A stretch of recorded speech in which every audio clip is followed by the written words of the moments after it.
नमस्कार, आप देख रहे हैं वन उत्तर प्रदेश। मैं हूं आपके साथ हर्षदा जोशी। आइए नजर डाल लेते हैं इस वक्त की हेडलाइंस पर।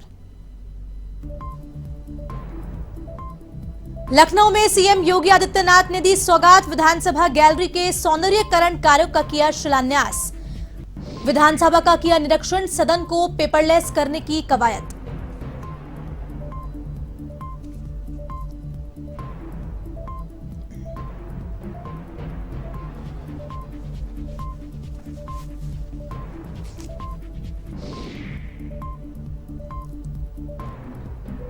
ज्ञानवापी मस्जिद मामले में सुप्रीम कोर्ट ने टाली सुनवाई। हिंदू और मुस्लिम पक्ष की दलीलें सुनने के बाद दिया आदेश। वाराणसी कोर्ट की कार्रवाई पर लगाई रोक।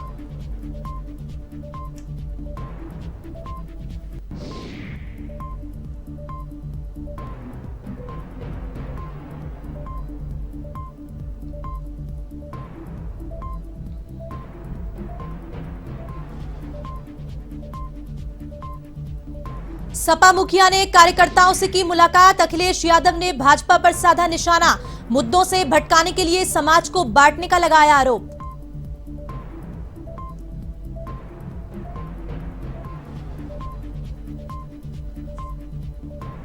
आजम खान को 89वें मामले में मिली अंतरिम जमानत।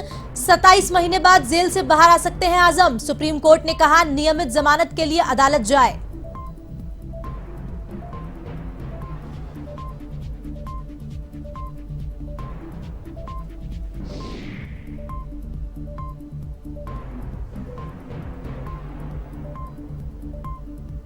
कानपुर देहात में भीषण सड़क हादसा। अकबरपुर में पौधों में पानी डाल रहे टैंकर से टकराई कार। हादसे में औरैया निवासी पिता पुत्र समेत 4 लोगों की मौत।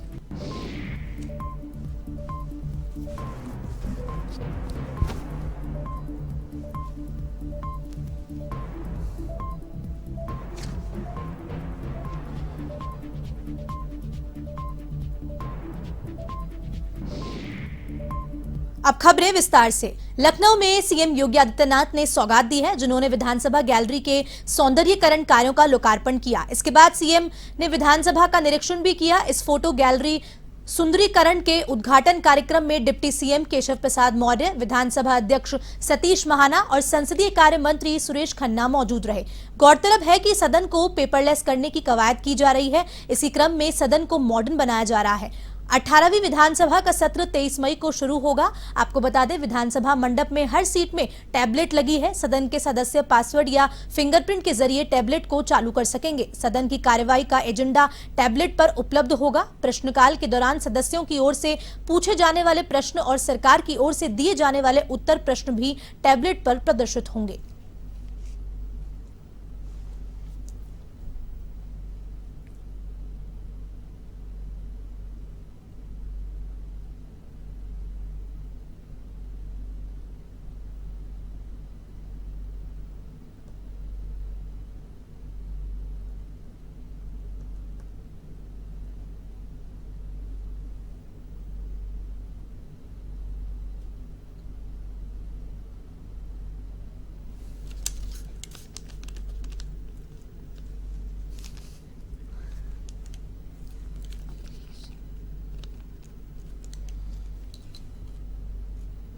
इस खबर पर अधिक जानकारी के लिए यूपी स्टेट हेड अमरीश जुड़ चुके हैं फोन लाइन पे।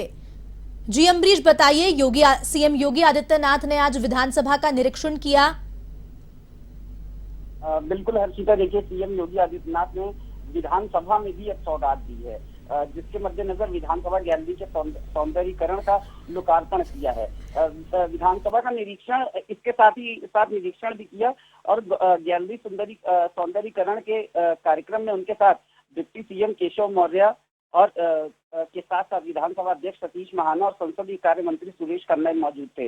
मंत्रिमंडल के और भी सदस्य थे जो कि विधानसभा में मौजूद थे। अगर बात करें सदन को मॉडर्न बनाए जाने की, तो कुछ पिछली विधानसभा सत्र में ही सभी सदस्यों को इस बार टैबलेट प्रोवाइड कराया गया था और उसके पहले 2 महीने की ट्रेनिंग भी दी गई थी, जिससे कि प्रश्नकाल के दौरान सदस्य अपने जो प्रश्न हैं वो सरकार से पूछ सकते हैं और सरकार की ओर से दिए जाने वाले उत्तर और प्रश्न भी टैबलेट पर ही प्रदर्शित होंगे। तो कुल मिलाकर अगर देखा जाए तो ये जो प्रश्नकाल का या विधानसभा का ब्यूटिफिकेशन है, उसको इस तरीके से किया जा रहा है कि जिस तरीके से अब मॉडर्न हो रहे हैं सब लोग, तो टैबलेट के तहत ही अब सारी चीजें होंगी और इसके साथ ही साथ उन चीजों का भी ध्यान रखा जाएगा जिससे कि आने वाले समय में और भी मॉडर्न किया जा सके विधानसभा को। हर्षिता, जानकारी के लिए आपका बहुत बहुत धन्यवाद।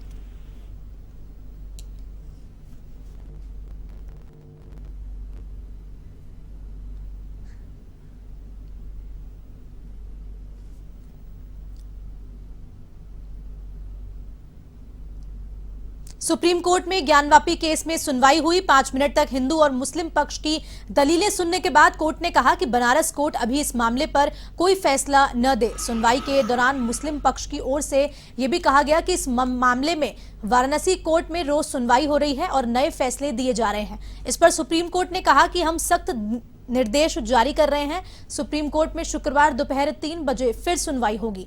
सुप्रीम कोर्ट में justice DY Chandrachud, justice Suryakant और जस्टिस पीएस नरसिम्हा की बेंच में सुनवाई हुई। कोर्ट में हिंदू पक्ष ने कहा कि हमने अभी हलफनामा दाखिल नहीं किया है, इसलिए और वक्त दिया जाए, जिसके बाद कोर्ट की सुनवाई कल तक के लिए टल गई। मुस्लिम पक्ष ने याचिका दाखिल कर प्लेसेस ऑफ वर्शिप 1991 एक्ट का दलील देते हुए सर्वे कार्य पर रोक लगाने की मांग की है।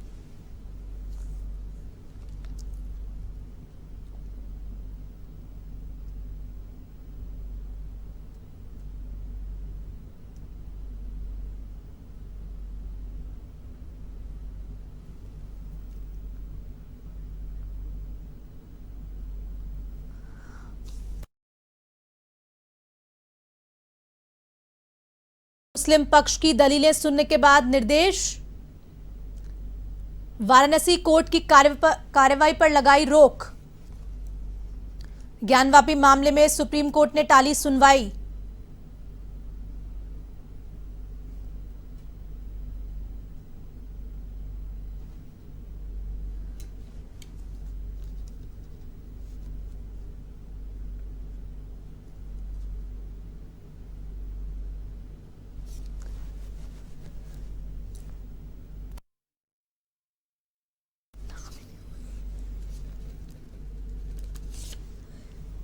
इस खबर पर अधिक जानकारी के लिए फोन लाइन पे एवं संवाददाता सुनील पांडे जुड़ चुके हैं। जी सुनील, बताएं, वाराणसी कोर्ट ने ज्ञानवापी मामले पे रोक लगा दी है, क्या कुछ अपडेट है इसके बारे में?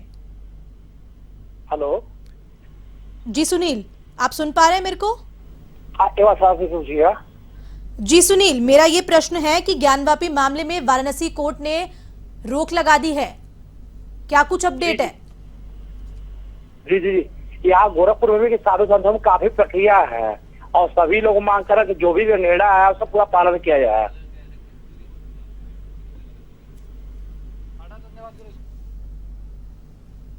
आप सुन पा रहे हैं मुझे सुनील? ज्ञानवापी मामले में सुप्रीम कोर्ट ने टाली सुनवाई। हिंदू और मुस्लिम पक्ष की दलीलें सुनने के बाद दिए निर्देश। वाराणसी कोर्ट की कार्रवाई पर लगाई रोक।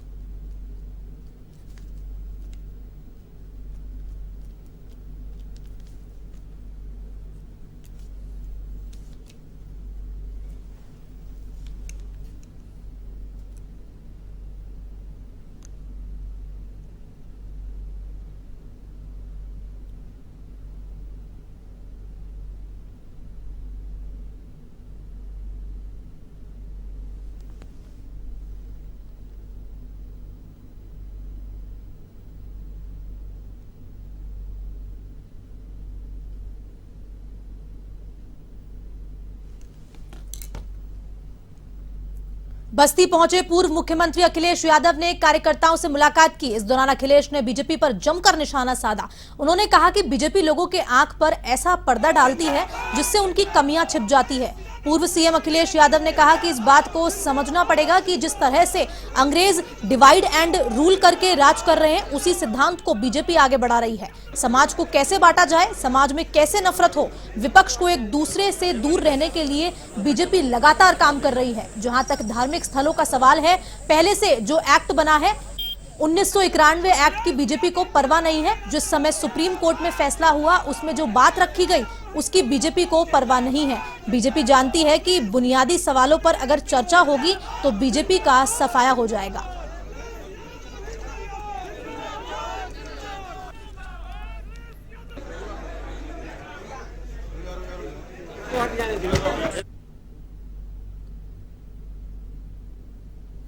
को समझना पड़ेगा, इस बात को समझना पड़ेगा कि जिस तरीके से अंग्रेज डिवाइड एंड रूल करके राज करते रहे, उसी सिद्धांत को भारतीय जनता पार्टी आगे बढ़ा रही है। समाज को कैसे बांटा जाए, समाज में कैसे नफरत हो, और जो विपक्षीय लोग हैं उनके बीच में एक दूसरे से कैसे दूर किया जाए, इसी रणनीति पर लगातार भारतीय जनता पार्टी काम कर रही है।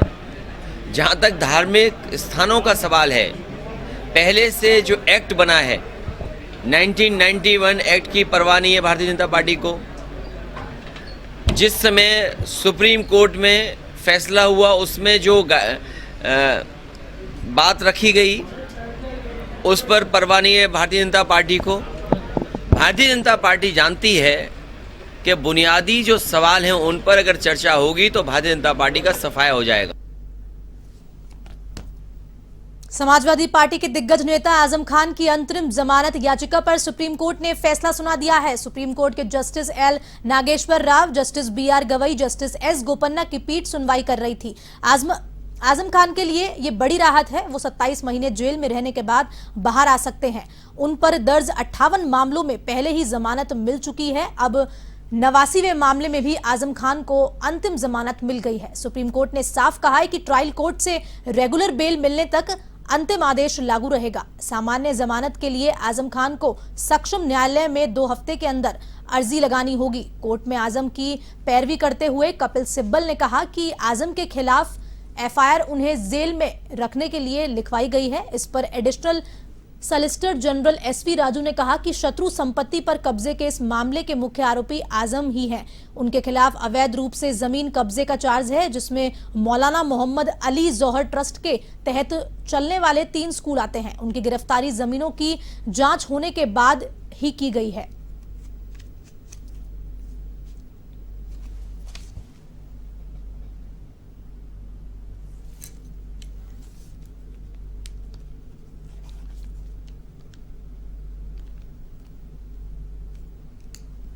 इस खबर पर अधिक जानकारी के लिए फोन लाइन पे एवं संवाददाता जुड़ चुके हैं राजुल शर्मा। जी राजुल, बताइए। जी, मैं आपको बता दूं कि समाजवादी पार्टी के आजम खान जी को सुप्रीम कोर्ट से अंतरिम जमानत तो मिल गई है, लेकिन अभी मुश्किलें कम नहीं हुई हैं, क्योंकि बहुत ढेर सारे केसेस इनके ऊपर लगातार चल रहे हैं। और काफी हद तक सुप्रीम कोर्ट ने यह निर्देश भी दे दिया है कि 2 हफ्ते के अंदर ट्रायल कोर्ट में आप अपनी जो है नियमित जमानत को अप्लाई कर दें। लेकिन अभी भी 89 केसेस को जिस तरीके से देखा जा रहा है, बहुत से केसेस अभी भी बीच में फंसे हुए हैं। और देखते हैं कि आगे में किस तरीके के हालात बनते हैं। हालांकि बहुत खुशी है इनके वकील साहब के चेहरे पर और साथ ही साथ जो है आजम खान के परिवार पर कि जल्द ही बाहर आ सकते हैं। और समाजवादी पार्टी के नेता भी यहाँ पर अपनी खुशी हल्के मन से जो है निकालते हुए बाहर किसी के नाम ना है, लेकिन वो बता रहे हैं कि ये अच्छी बात है कि अगर आजम खान बाहर आ जाते तो पार्टी को मजबूती मिलेगी। जी राजुल, एक और यहाँ महत्वपूर्ण सवाल खड़ा होता है कि आजम खान को और क्या मुश्किलों का सामना करना पड़ सकता है? जी, अभी ऐसे कई केसेस हैं इनके उसमें जिसपे जो है कि अभी उसमें ट्रायल में बात चल रही है, लेकिन उसमें अभी जमानत के लिए कहा गया है कुछ केसेस को देखते हुए। लेकिन अभी 2-3 केसेस और भी बीच में फंसे हुए, जिसमें वकील इनके परेशान है कि उसमें भी अगर इनकी यहाँ पर लोअर कोर्ट में सही से बेल हो जाती है या इस पे हम लोग की पैरवी हो जाती है तो बेल कराने में और आसानी होगी। जी राजुल, तमाम जानकारी के लिए आपका बहुत बहुत धन्यवाद।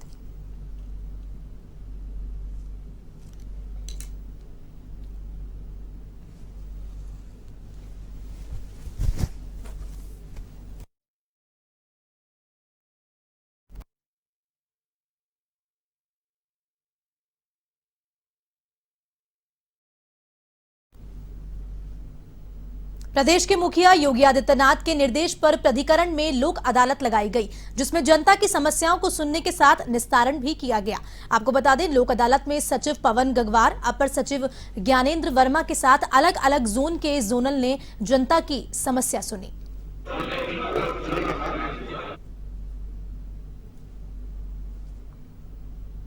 कानपुर देहात में भीषण सड़क हादसा हुआ। अकबरपुर में कानपुर इटावा हाईवे पर केटीपीएल के पास डिवाइडर पर लगे पौधों में पानी डाल रहे टैंकर से तेज रफ्तार कार टकरा गई। हादसे में अरैया निवासी कार सवार आड़ती पिता पुत्र समेत 4 लोगों की मौत हो गई, जिनका डीएम के निर्देश पर पोस्टमार्टम कराया शव परिजनों को सौंप दिया गया है। हादसे में एनएचआई के अधिकारियों की लापरवाही सामने आई है। सिंचाई के लिए खड़े टैंकर के पहले संकेतक नहीं लगाया गया था। एसडीएम अकबरपुर वागिश कुमार शुक्ला ने बताया कि हाईवे पर नियमों की अनदेखी करने वाले जिम्मेदारों के खिलाफ कार्रवाई जरूर की जाएगी।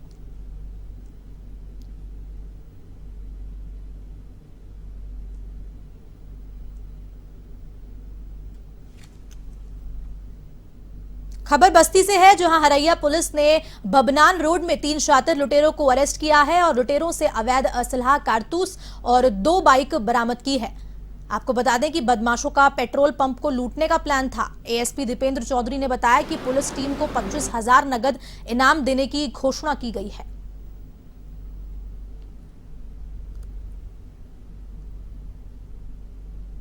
हरैया बबनान रोड पर अशोक सिंह के पेट्रोल पंप से करीब 100 मीटर आगे इनको 3 लड़के खड़े मिले और जिनके मुंह बंधे हुए थे। वहाँ 2 बाइकें भी खड़ी हुई थी। तो शक होने पर इन लोगों ने उन लड़कों को जब बुलाया और पकड़ने की कोशिश की तो उन लोगों ने इनके ऊपर जानलेवा फायर किया, लेकिन ये लोग बाल बाल बचे और उसके बाद उनको घेर कर दौड़ा करके सारे अभियुक्तों को वहाँ पकड़ा गया। जब उन अभियुक्तों से पूछताछ की गई तो उन लोगों ने अपना नाम प्रतीक सिंह, कुलदीप सिंह और निखिल गिरी बताया। उन लोगों ने बताया कि इनका जो गैंग सरगना है उसका नाम आशीष मिश्रा है। लखीमपुर खीरी में आई तेज आंधी ने सब उथल पुथल कर दिया। आंधी से उखड़कर गिरे पेड़ के नीचे दबने से केंद्रीय गृह राज्य मंत्री के भतीजे अचुन मिश्रा की दर्दनाक मौत हो गई। आपको बता दें, कल शाम क्षेत्र में तेज हवाएं चलना शुरू हुई, जिसके चलते लोगों को भीषण गर्मी से निजात तो मिली, लेकिन हवाएं धीरे धीरे तेज आंधी में तब्दील हो गई। लगभग आधे घंटे चली आंधी में देखते ही देखते निघासन इलाके में कई जगह पेड़ उखड़कर गिर गए, जिसमें चलते आवागमन बाधित रहा। इसी दौरान तेज आंधी में घास फूस के बने कई आशियाने उजड़ गए।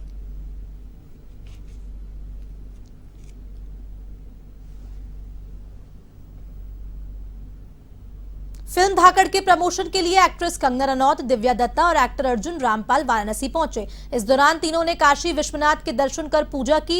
इस दौरान कंगना की बहन रंगोली रनौत भी साथ रही। वहीं फैंस भी अपने बीच एक्ट्रेस को देख काफी खुश दिखे और हर हर महादेव का जय घोष किया।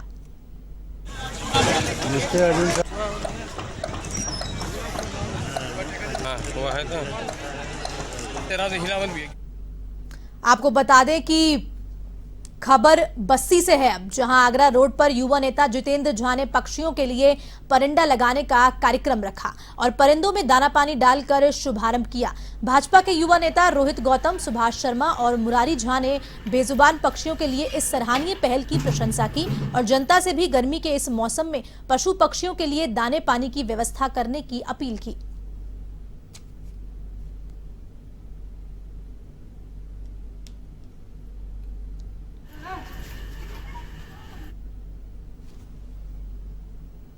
फिलहाल के लिए इस बुलेटिन में इतना ही। आप देश और दुनिया की तमाम खबरों के लिए देखते रहिए A1 TV। नमस्कार।